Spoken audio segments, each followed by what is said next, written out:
గతంలో మూడు రాజధానులు అంటూ మాట్లాడిన జగన్మోహన్ రెడ్డి గారు ఇప్పుడు మూడు ప్రాంతాలను కలుపుతూ మావిగన్ అంటూ కొత్త ప్రతిపాదన అయితే తీసుకొచ్చారు ఆంధ్రప్రదేశ్ రాజధానిగా.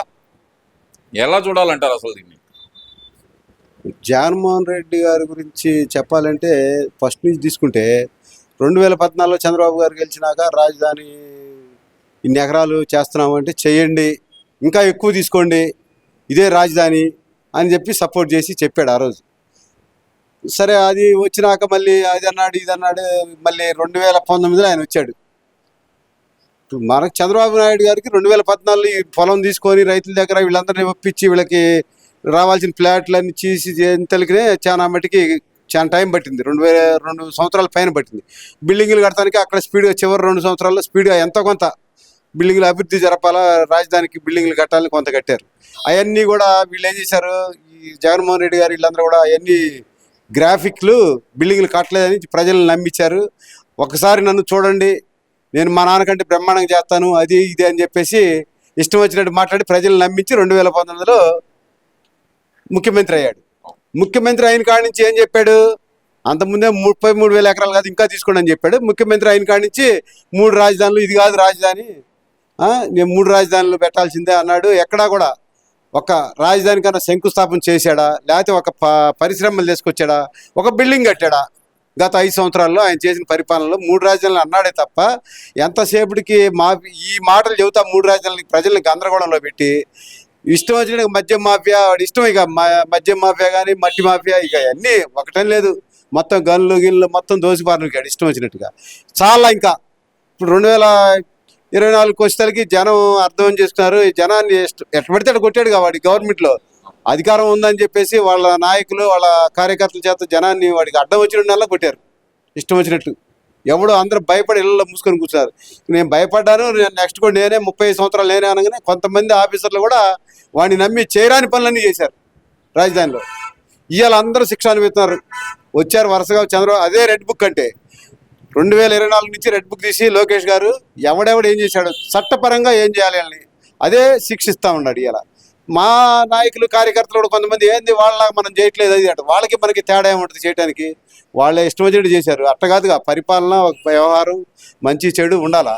2024 నుంచి అదే జరుగుతుంది. ఇప్పుడు రాష్ట్ర రాజధాని అమరావతిని తీసుకొచ్చాం. ఫస్ట్ నుంచి చెప్తుంది అదేగా. నువ్వు కూడా మొదట్లో 2014లో అదేగా రాజధాని అమరావతి అనే ఒప్పుకున్నావుగా. మళ్ళీ ఇలా మావిగనని తెచ్చావుంది. నీకు అసలు మెంటలా పిచ్చి ముదిరిందా? ఇదివరకే మామూలుగా జనరల్గా వీడేవాడు శాడిస్టు అది అనుకుంటా ఉండేవాళ్ళు. వీడి మావిగన్ అనగానే అందరికి వీడికి పిచ్చి ముదిరిందిరా అంటారు. అంటే ఇప్పుడు ప్రజలందరూ అసలు మావిగన్ని ఎంకరేజ్ చేస్తున్నారు. ఇది మావిగనే ఆంధ్రప్రదేశ్ కావాలని అనుకుంటున్నారనే మాట చెబుతున్నారు కదా మరి వైసీపీ నాయకులు. చెప్పకేం చేస్తారు? వాళ్ళు చెప్పేది అదే కదా, వాళ్ళకి కావాల్సిన దౌర్జన్యం. మావిగన్ అంటే ప్రజలకేమి అర్థం కాకూడదు. మావిగన్ అంటే ఏంది కూడా మళ్ళీ అర్థం అయితే ఇబ్బంది. ప్రజలు ఏదన్నా నువ్వు ఆ రోజు అది అన్నావు ఇది అన్నావు అంటారని వాడు ఏంటంటే అర్థం కాని భాషలో చెబుతాడు. వాడు చెప్పేది జనాన్ని మాయమాటలు చెప్పేది. ఇది మావిగన్ అయితే అది ఇట్టుంటుంది ఇది ఇట్టుంటుంది అని ఏదో కొంతమంది ఉంటారు పిచ్చాను వాడిని నమ్ముకొని కూడా. మరి నమ్ముకుని వాళ్ళు ఏం చేస్తారు? ఇప్పుడు నేనున్నానయ్యా, ఎంత ఏం జరిగినా ఏ నష్టం జరిగినా ఏం చేసి నేను తెలుగుదేశం పార్టీ అంటాను తప్ప రెండోది మాట అన్ను.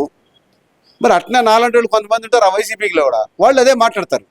జనం నిర్ణయిస్తారు ఇదంతా కూడా. మరి మొన్న జనం నిర్ణయించబట్టే కదా మరి వాడికి 151 సీట్లు ఉంటే 11 సీట్లు ఇచ్చింది. మళ్ళీ 124 సీట్లు మనకి ఎందుకు ఇచ్చారు? పరిపాలన బాగా చేస్తాడు బాబు గారు ఎదవాదావాది. జనం అందరూ మధ్యతరంగా ఉన్న వాళ్ళందరూ కూడా మధ్యస్థంగా ఉన్న వాళ్ళందరూ కూడా ఓట్లు వేయబట్టే పూర్తి స్థాయిలో మనకి సీట్లు వచ్చినాయి. వాళ్ళకి ఆ ప్రజలు మనల్ని నమ్ముకొని ఓట్లు వేసారు కాబట్టి వాళ్ళ నమ్మకాన్ని వమ్ము చేయకుండా మన పరిపాలన చేయాలనే ఉద్దేశంతో చంద్రబాబు గారు మంచి నిర్ణయాలు తీసుకున్నారు, మంచి పరిశ్రమలు తీసుకొచ్చారు. ఇప్పుడు స్టీల్ ప్లాంట్ ఉత్తరాంధ్రకి బ్రహ్మాండమైన స్టీల్ ప్లాంట్ తీసుకొచ్చారు.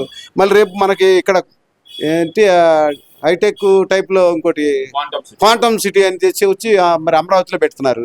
ఇవన్నీ నువ్వు ఏదన్నా ఒకటి ఆలోచించావా? ఒక పరిశ్రమకు మీటింగ్ పెట్టావా? ఎప్పుడో ఒకసారి పరిశ్రమలు వస్తాయని మీటింగ్ పెడితే భోజనం కోసం జరుగుతున్నారు మీ వాళ్ళు. అది మీ పరిస్థితి. వాడికి మనకు తేడా లేదు. జనం చోట్ల గమనిస్తారు, జనం అన్ని గమనిస్తారు. జనం పిచ్చోళ్ళు అనుకోవడం మీ తప్పు.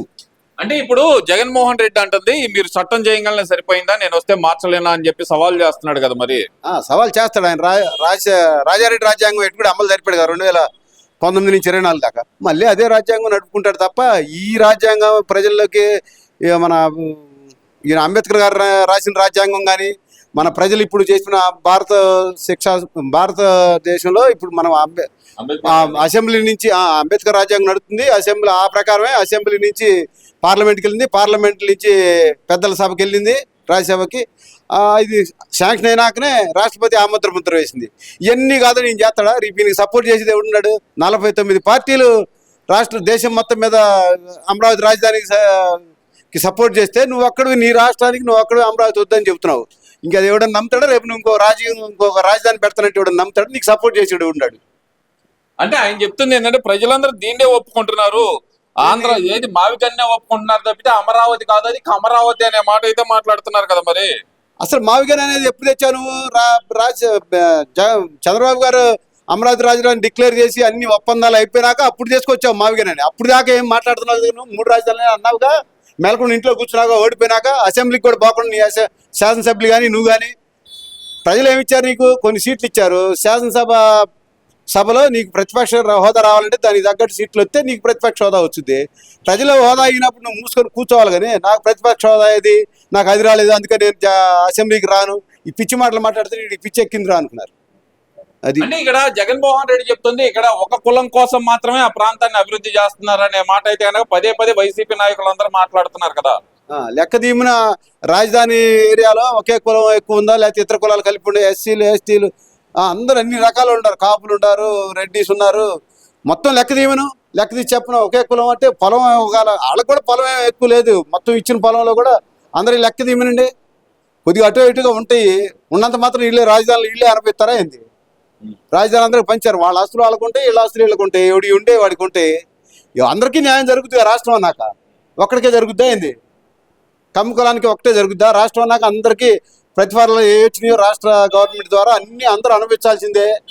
నీకుందేమో నువ్వు చేసావు 5 ఏళ్ళు, గత 5 ఏళ్ళు నీ పార్టీ వాళ్ళు నీ వాళ్ళు అనుకున్న వాళ్ళకే న్యాయం చేసావు. జరుగుతుంది అదే కదా. ఎవరు తన్నినా కానీ వాళ్ళు నీ అమ్మ వాళ్ళ కేసు లేకుండా తన్నించుకోండి మీద కేసు పెట్టించావు నువ్వు. నీది అది. ఇక్కడ చంద్రబాబు గారి ప్రభుత్వం అట్లాంటి అందరూ సమానమే. గెలిచినాక ముఖ్యమంత్రిగా ఉన్నప్పుడు రాష్ట్రానికి అందరికీ ముఖ్యమంత్రే. మా తెలుగుదేశం పార్టీ వాళ్ళు ఒక్కడికే ముఖ్యమంత్రి కాదు ఆయన. ఇప్పుడు జగన్మోహన్ రెడ్డికి ఎందుకు అమరావతి అంటే అంత పదం కూడా ఎందుకని పలకలేకపోతున్నారు అనుకోవచ్చు అంటారు ఆయన. అతను ఒక శాడిస్ట్ అండి. శాడిస్ట్ లేదంటే నేను చెప్పిందే నెగ్గాల. ప్రజలతో పనిలే అతనికి. ఏదో వాడి ఇంట్లో వ్యవహారంలాగా మాట్లాడుకుంటూ ఉంటాడు. అది ఎట్ట కరెక్ట్? ప్రజలు అందుకనే వాడిని అట్ట ఒక్కసారి చూశారు.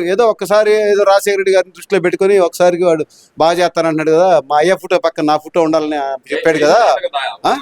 మరిపించే పాలన చేశాడుగా. మరిపించే పాలన కాబట్టే వాళ్ళ నాన్న 2వ సారైనా గెలిచాడు ముఖ్యమంత్రిగా. ఈయన ఎమ్మటే పోయాడుగా, భారీ మెజారిటీలతో పోయాడుగా. మరి ఇంకేంది ఆయన చేసింది? ప్రజా తీర్పు కంటే ఇంకేమైనా గొప్పతుందో చెప్పాల్సింది. అది ప్రజా తీర్పు కాదు, ఈవీఎం తీర్పు అని మొన్న కూడా మాట్లాడే పరిస్థితి. మరి వాళ్ళందరూ మీరు గెలిచినప్పుడు కూడా ఈవీఎం తీర్పేనా మరి? ప్రజా తీర్పు అంట. ఎందుకనో అదేందో మాకు తెలియదు. చెప్పమను, ఈసారి కూడా చెప్పమను. మరి రాబోయే ఎలక్షన్లో కూడా ప్రజా తీర్పు లేకపోతే ఈవీఎం తీర్పు చెప్పమను ఆయన.